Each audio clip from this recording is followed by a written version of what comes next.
Movie की शुरुआत एक ट्रेन की पटरी को दिखाते हुए होती है और उसके बाद हमें 1968 का वक्त दिखाया जाता है, जहां पर हम एक पॉल नाम के लड़के और एक आयरिस नाम की लड़की को देखते हैं। जहां पॉल एक आयरिस नाम की लड़की को एक स्काई व्यू रेस्टोरेंट में ले जाता है, जहां आयरिस ये सब देखकर बहुत ज्यादा एक्साइटेड होती है और फिर इस खुशी और याद को कैद करने के लिए इस रेस्टोरेंट और कमर्शियल के लिए आयरिस और पॉल की एक पिक्चर भी ली जाती है।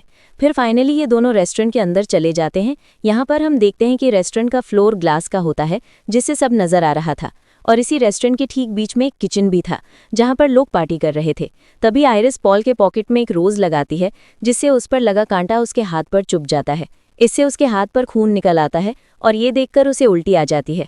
इसी वक्त एक रेस्टोरेंट के सिंगर वहां पर आ जाती है और वो समझ जाती है कि आयरिस प्रेग्नेंट है, और जब उसने आयरिस से पूछा तो आयरिस को खुद ही अभी उसी के मुंह से ये पता चल रहा था कि वो प्रेग्नेंट है। लेकिन इस बात को सुनकर आयरिस बहुत खुश होती है और यहाँ पर हम सिंगर के बेटे को भी देखते हैं। तभी इस बच्चे को देखकर आयरिस को उससे एक अटैचमेंट फील होने लगती है और उसके बाद वो सबको इग्नोर करके वो फिर पॉल के पास जाती है कि पॉल उसे लेकर बिल्डिंग के टॉप व्यू टेरेस पर चला जाता है, जहां वो आयरिस को प्रपोज करता है। आयरिस एक्साइटेड होकर उसका प्रपोजल एक्सेप्ट कर लेती है और उसे ये खुशखबरी भी देती है कि वो प्रेग्नेंट है।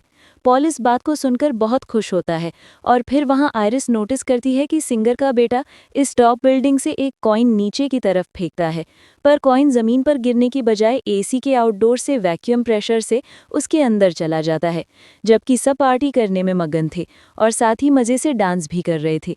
फिर हमें दिखाया जाता है कि रेस्टोरेंट का फ्लोर हिलने लगता है। इधर कॉइन भी फैन से निकलकर एसी के डक्ट के अंदर घूमने लगता है और फिर रेस्टोरेंट के अंदर शीशे वाला फ्लोर अचानक से टूट जाता है और सभी लोग नीचे गिर जाते हैं। पॉल ने अपने आप को बचाने के लिए कांच का टुकड़ा पकड़ लिया होता है, जिससे उसके हाथ भी जख्मी हो रहे थे, लेकिन फिर भी वो अपने आप को बचाने में नाकामयाब रहा जाता है और नीचे गिरकर मर जाता है। जबकि आयरिस एक टाइम पॉल को पकड़कर लटकी हुई थी, इसलिए वो बच जाती है और सभी के सभी मारे जाते हैं। वो कॉइन जो उसी डक्ट के अंदर उड़े जा रहा था, वो वहां से निकलकर एक दूसरी जगह में चला जाता है और गैस के पाइप में लगकर लीकेज कर देता है, जिसकी वजह से रेस्टोरेंट में भी आग लग जाती है और इसकी वजह से आग में जलकर वो सिंगर भी मारी जाती है और आयरिस अपने आप को बचाने के लिए एक पियानो के नीचे छिप जाती है। मगर ये काम भी नहीं बना तो आयरिस लिफ्ट के पास आ जाती है। लिफ्ट अब पूरी तरह से भर गई थी। जैसे ही आयरिस लिफ्ट के पास जाती है, वैसे ही एक आदमी लिफ्ट के पास आकर कुचल जाता है। इसकी वजह से लिफ्ट भी खराब हो जाती है और लिफ्ट में सभी लोग अपनी जान से हाथ धो बैठते हैं।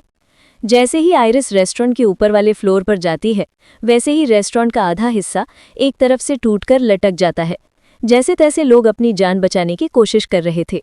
फिर हम देखते हैं कि एक पियानो ही इस पूरी जगह को बैलेंस बनाए हुए था। जो कॉइन पूरी तरफ घूमे जा रहा था, जैसे ही वो कॉइन उस पियानो के ऊपर गिरता है, वैसे ही उस पियानो का बैलेंस बिगड़ जाता है और वो पूरी जगह भी नीचे गिर जाती है और उसे जगह के लोग भी मारे जाते हैं। तभी आयरिस को उस सिंगर का बेटा दिखाई देता है। वो उसे वहां से लेकर भागने लगती है।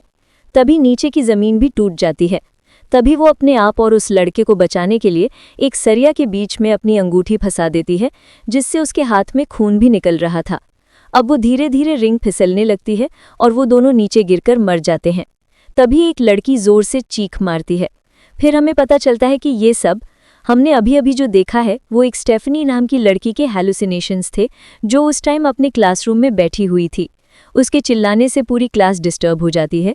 जब उसके प्रोफेसर ने उसके बारे में पूछा तो स्टेफनी ने बताया कि मुझे ऐसे हैलुसिनेशंस और डरावने वाले विजन्स आते रहते हैं और रात में भी वो डरावने सपने देखकर चीख मार के उठ जाती है।